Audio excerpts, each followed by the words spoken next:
শুরু করছি টেন্সের তৃতীয় এপিসোড ফিউচার ইনডেফিনিট টেন্স। ভবিষ্যৎকালে কোনো কাজ সাধারণভাবে সংগঠিত হবে এই রূপ বোঝালে ভার্বের ফিউচার ইনডেফিনিট টেন্স হয়।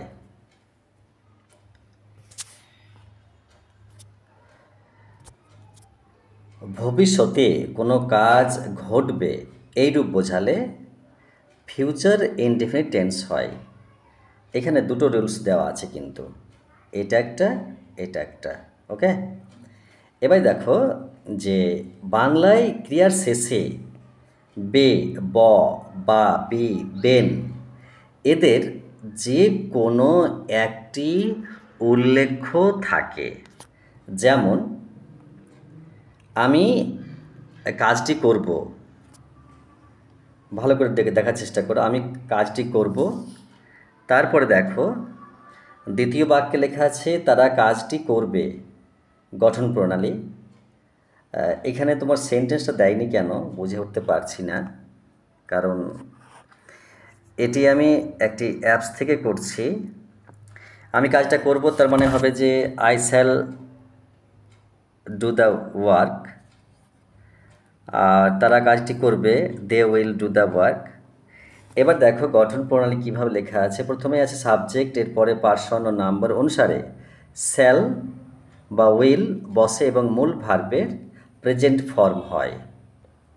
ওকে, তারপর দেখো কি লেখা আছে, আমি পড়ে যাচ্ছি। স্ট্রাকচার এবার প্র্যাকটিক্যাল দেখিয়ে দিয়েছি। Structure subject plus shall slash will plus main verb plus বাকি অংশ, সে অবজেক্ট হোক বা তোমার এক্সটেনশন হোক। ওকে, আচ্ছা, এরপর দেখো আমি কাজটি করব মানে আই উইল বা I shall do the work. তারা কাজটি করবে দে উইল অথবা শ্যাল ডু দ্য ওয়ার্ক। এখানে উইল বা শ্যালের একটু ব্যতিক্রম বিষয় আছে, দেখা যাক আগামীতে বলা আছে কি না। আমি বিদ্যালয়ে যাব বা যাইবই, তাহলে I shall go to the school. সে বিদ্যালয়ে যাবে মানে যাবে, he will go to the school. তারা বাজারে যাবে, they will go to the market. তারপর দেখো সাধারণত ফার্স্ট পার্সনের পর শ্যাল বসে, এছাড়া অন্য সব ক্ষেত্রে উইল বসলেও চলবে। ওকে, আচ্ছা, তো আসবে এবার ফিউচার কন্টিনিউয়াসে।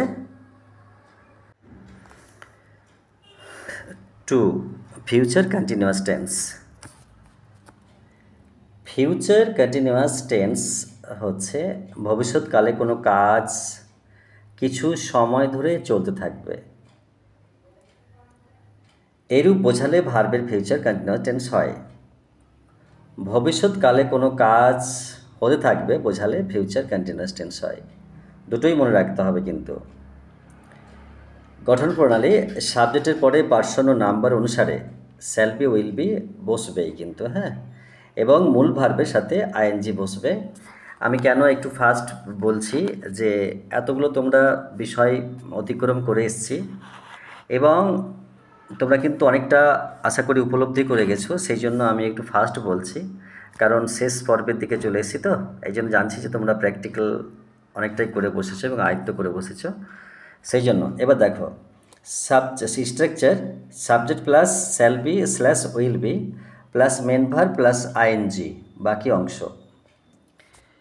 এবার আমি সেন্টেন্সগুলো প্রথমে বেঙ্গলি দেন ইংলিশ পড়ছি। যে আমি বইটি পড়তে থাকিব, I shall be reading the বুক।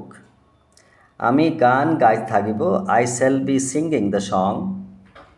তারা ফুটবল খেলতে থাকিবে, they will be playing football.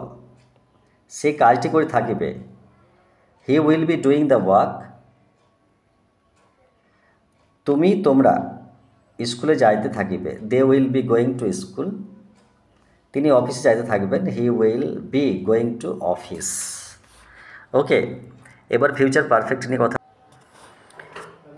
Future perfect tense ভবিষ্যৎকালে কোনো নির্দিষ্ট সময়ের মধ্যে কোনো কাজ হয়ে যাবে বোঝালে বা দুটি কাজের মধ্যে একটি আগে হবে বোঝালে ফিউচার পারফেক্ট টেন্স হয়। যেমন ভবিষ্যৎকালের দুটি কাজের মধ্যে যে কাজটি আগে হবে তা ফিউচার পারফেক্ট টেন্স হবে এবং পরের কাজটা সিম্পল প্রেজেন্ট হবে। দেখো তাহলে সাবজেক্টের পরে পার্সন ও নাম্বার অনুসারে শ্যাল হ্যাভ, উইল হ্যাভ বসে এবং মূল ভার্বের পাস্ট পার্টিসিপল বসে। ঠিক আছে, এবার দেখো যে এর স্ট্রাকচার কীভাবে বলা হচ্ছে। স্ট্রাকচার হচ্ছে subject plus shall have slash will have plus past participle form of main verb, বাকি অংশগুলো। আচ্ছা, এবার সেন্টেন্সের দু একটা উদাহরণগুলো দেখো। যে বাবা আসার আগে আমি কাজটি করিয়া থাকিব, I shall have done the work before my father comes. Okay, আমি বিকেল 4টার মধ্যে বইটি পড়িয়া থাকিব, I shall have finished reading the book by 4 o'clock বা PM 4 PM। তুমি যাইবার পূর্বে আমি গান গাইতে থাকিব, I shall have sung a song before you leave. তারপরে লাস্টের সেন্টেন্সটি লক্ষ্য করো যে তারা আসার পূর্বে আমি পড়া শেষ করিব, তাহলে I shall have finished my lesson before they come. একবারে লাস্ট পর্বে চলে এসেছি, শুধু একটাই বাকি আছে, দেখো। Number 4, future perfect continuous tense এর ব্যবহার বর্তমানে নাই বললেই চলে। এই টেন্সটি আবার অ্যাক্টিভ ভয়েসে ব্যবহার করা হয় না,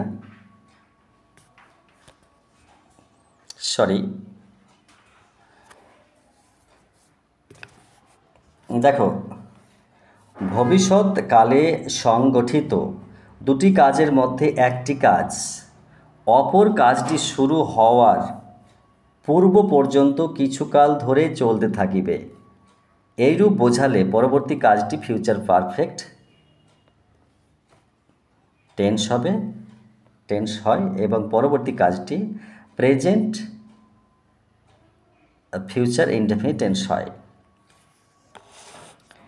দেখো ভবিষ্যৎকালে কোনো কাজ সময়ের মধ্যে কোনো কাজ চলতে থাকিবে, এইরূপ বোঝালে ফিউচার পারফেক্ট টেন্স হয়। যেমন দেখো ভবিষ্যৎকালে দুটি কাজের মধ্যে যে কাজটি আগে চলতে থাকবে তা হবে ফিউচার পারফেক্ট টেন্স এবং যে কাজটি পরে হয় সেটা সিম্পল প্রেজেন্ট টেন্স হয়।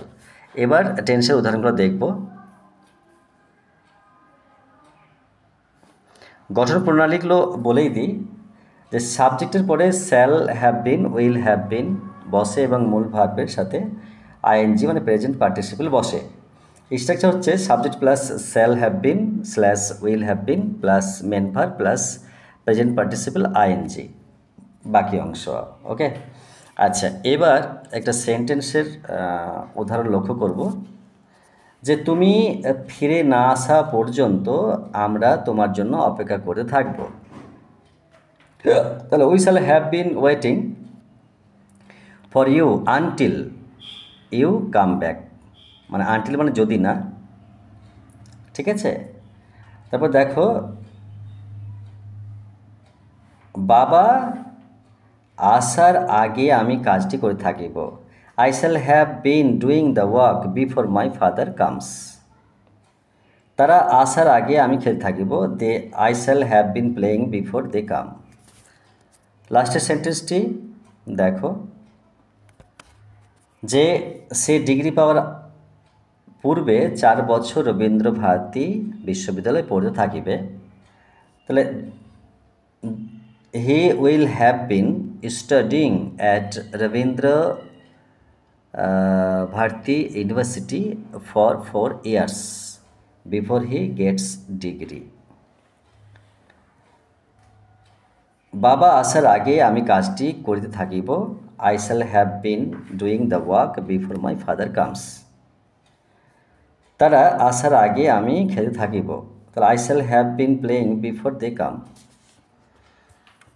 তো সুপ্রিয় শিক্ষার্থী এবং আমার পাঠকদের উদ্দেশ্যে বলি যে টেন্স জানাটা একেবারে ইন্ডিসপেন্সেবল ডিউটি, কেননা যে টেন্স না জানলে তো সেন্টেন্সের বিষয়বস্তু বা সময় এগুলো উপলব্ধি করাই সম্ভব নয়।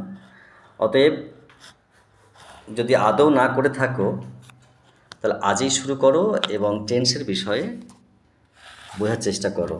ওকে, বেস্ট অফ লাক, বাই।